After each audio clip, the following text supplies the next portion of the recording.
Woo. Good morning, guys. This is a Boulder Life Off Grid. My name is Jacob. And I am Natalie. My wife, Natalie. If you're new here, we are living off grid in the White Mountains area of northern Arizona.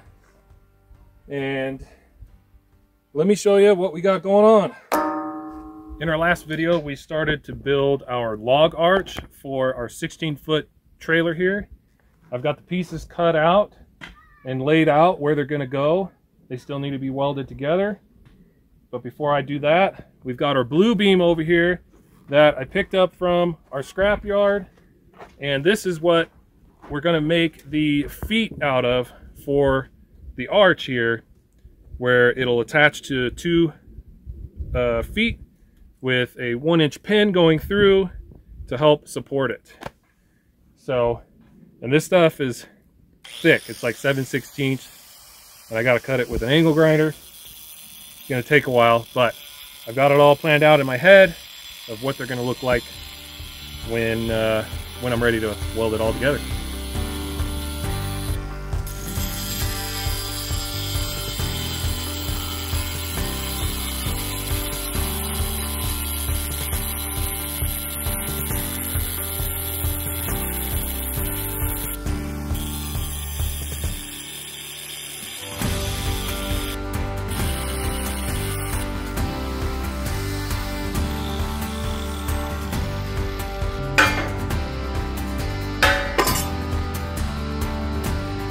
That's half of one bracket.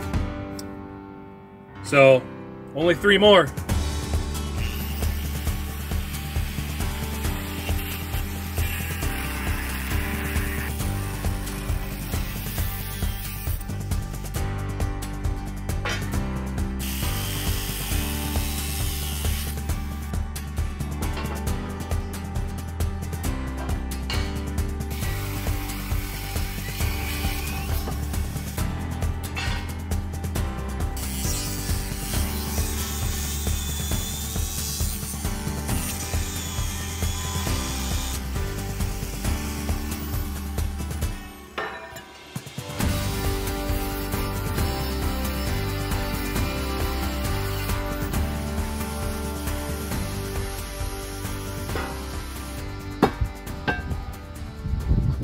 Okay, I've got several pieces of steel cut out of our blue I-beam here that I bought for our last welding project.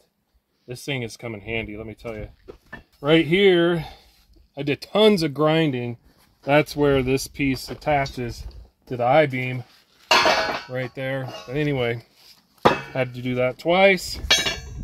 I've got 4 pieces that are like this shape here, and this is what I'm making the feet out of for the log arch, and I will show you how exactly this is all going to get welded together. Right over here. This is the bottom plate, which will go in this orientation, but it'll be right over here on the side. That piece will go there. This piece will go here, thereabouts. I might spread them open a little bit to get a few beads in between. There'll be a bolt. So this will all be welded together, how it sits. We'll drill a hole for a bolt here, and here, here, and here. So there's 4 bolts. And then we need 2 big 1-inch holes through the sides of this for a 1-inch pin that I've got right there. The idea is the pin will go through the holes, and then this will be sitting in here. We'll drill some holes through that. It'll go in, lock it in, and it's ready to operate.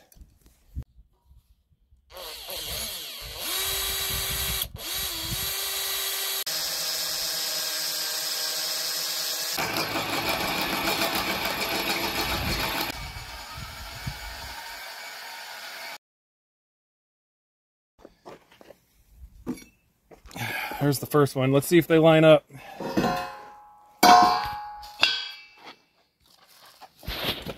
little bit. Oh yeah. Can you see me? We can see you. It's perfect. Nice.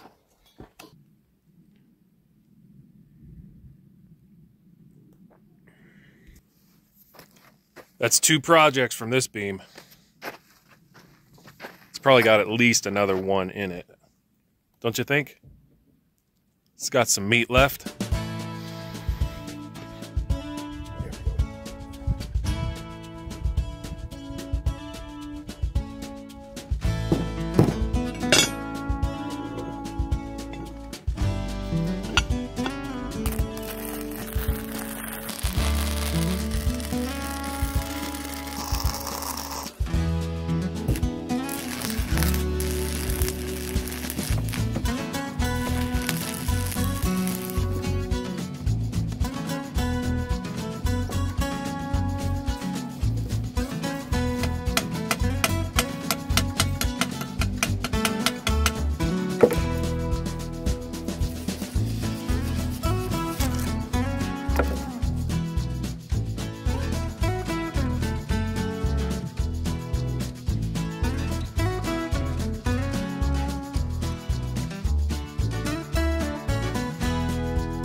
Starting to look like something.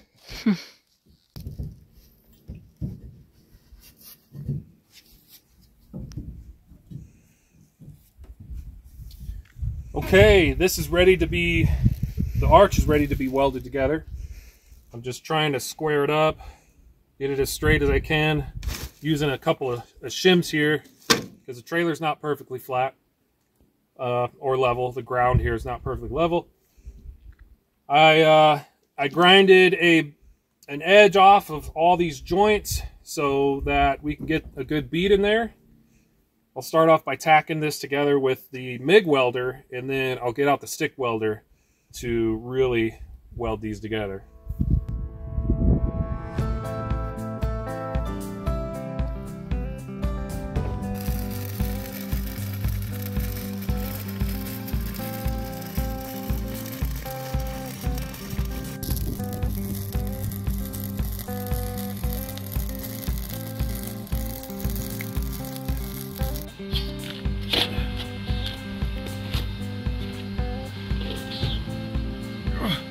Oh, it's heavy.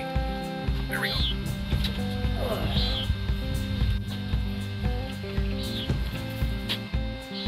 Check that out. It's really tall. I know, I made it tall on purpose. Oh. So that I could walk under it if it's ever up here. And I don't know, we have a long trailer, so I figured taller was better. Cool. I just gotta tack the backside and then we can stick weld it.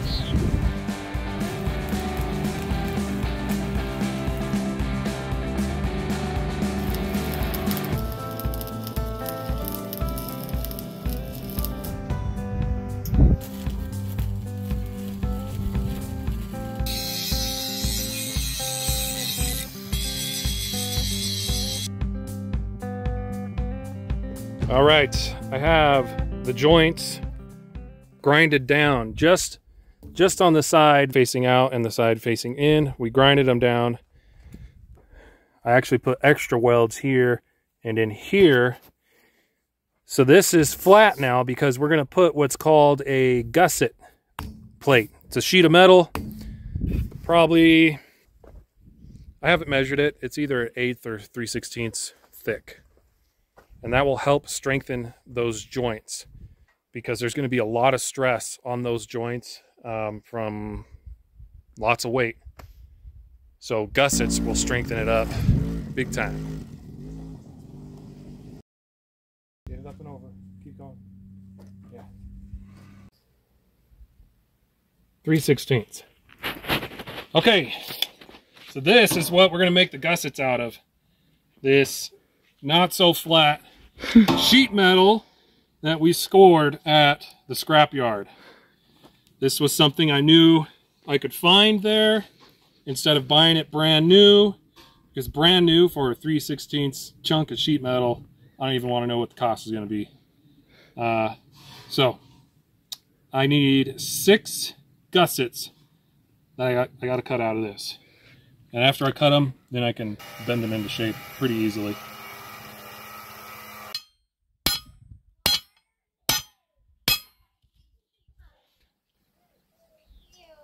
That's pretty straight. Pretty good.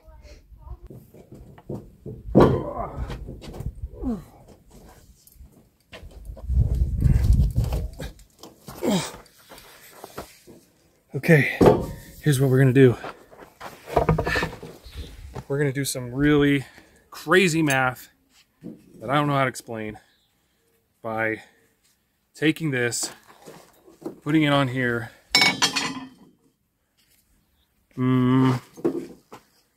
And tracing it? and tracing it.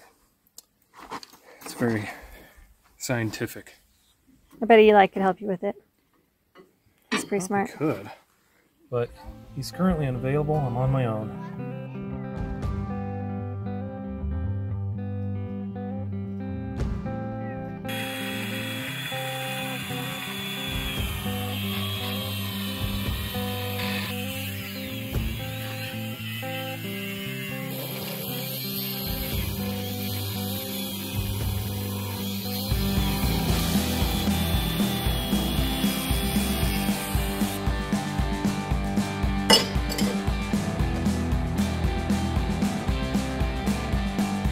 That fits good.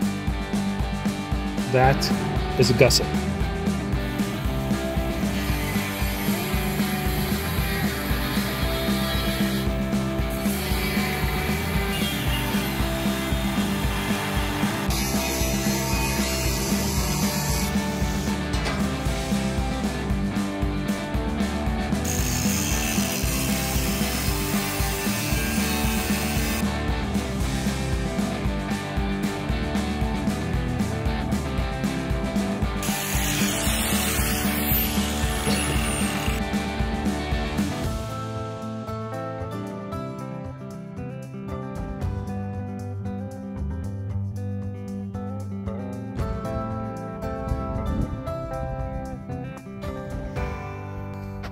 Shiny.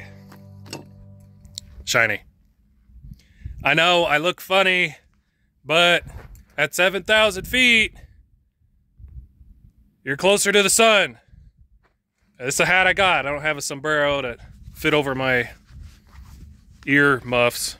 Anyway, I got all the paint and the rust off of that one. I was mistaken. I need 8 of these, not 6. Anyway, no big deal. So, I got 1 cleaned up and 7 more to clean up. Shouldn't take too long. I'm just using a very worn out sanding disc. It's the only one I have left, so hopefully it lasts. If not, I'll just grind it off with the grinding wheel. No big deal.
just found the world's smallest horny toad.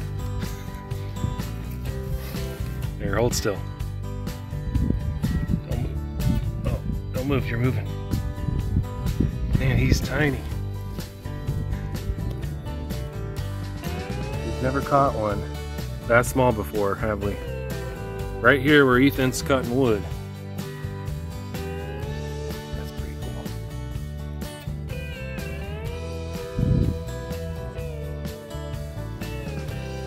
Tiny little guy. He's so cute. Whoop. Oh, there he goes.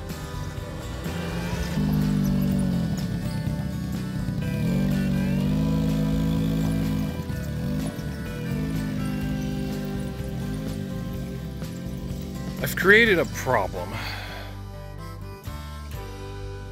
with the arch here. I got a little hiccup I gotta tell you about.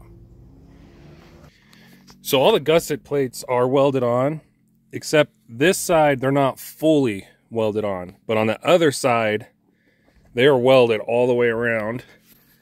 You can see the weld on this, but what happens with steel when you're welding is it moves, it warps, it moves around because of the heat that is applied to it. So all that welding of those gusset plates caused the legs. So there's a leg right there and the leg over there. It caused them to pigeon toe. Basically, both the legs went inward like that.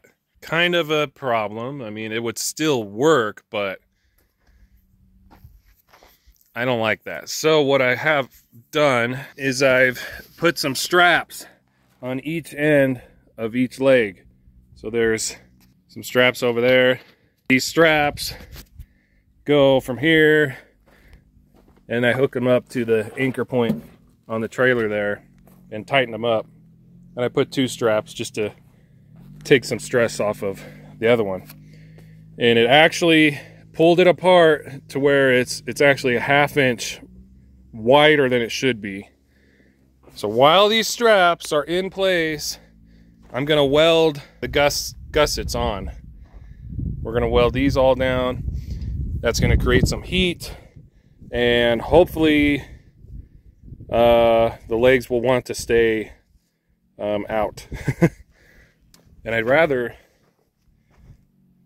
have them not coming in. If they're gonna not be straight, I'd rather them be out, but this should actually get them pretty close to straight. Fingers crossed.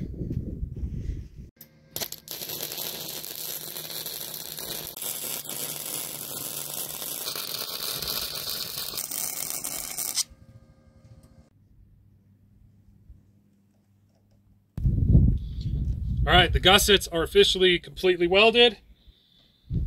Hopefully this thing has moved out some and it's not pigeon-toed.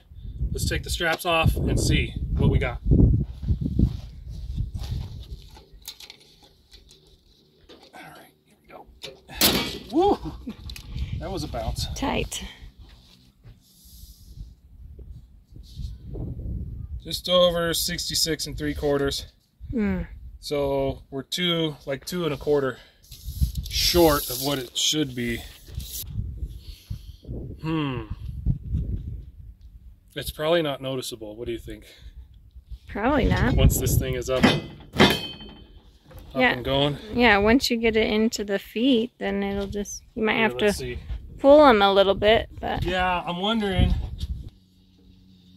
if we force it into the feet, right, you know, it should be fine. it'll rub a little bit, but Oh yeah, I didn't do that. no, that's not a huge issue though. Right. It's all just steel on steel. See, that's honestly, I don't even think you'll be able to tell. We'll see. We'll see what happens. Stay tuned for that. Let's get these D-rings welded on.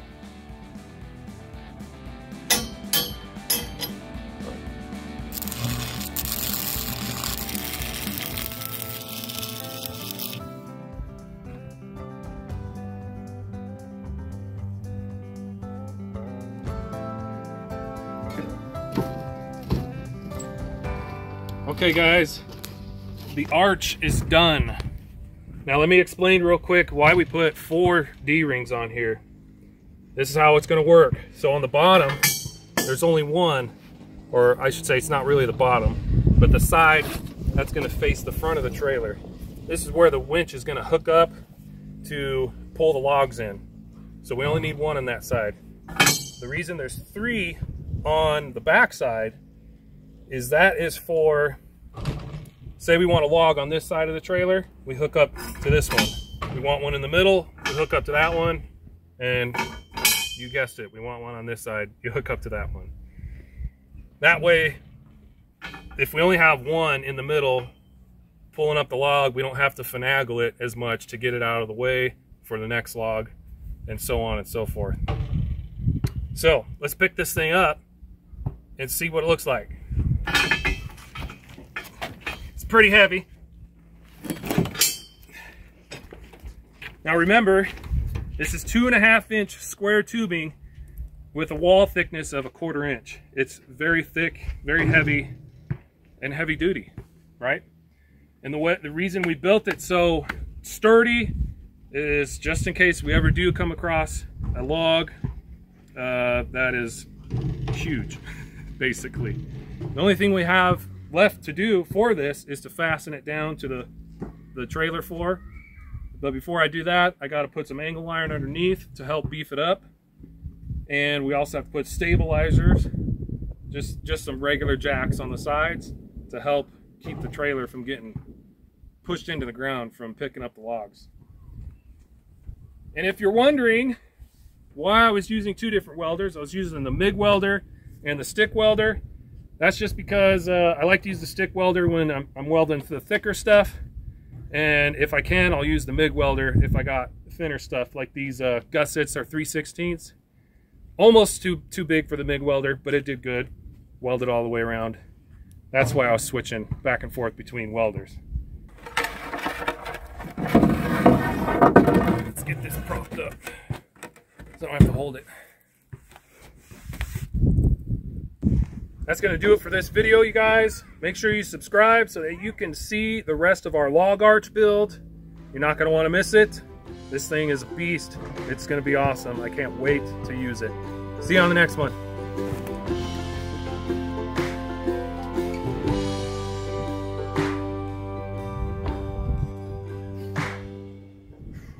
You know, I can get a pretty good workout. Oh yeah. I don't need a weight set. How much do you think this weighs? No idea.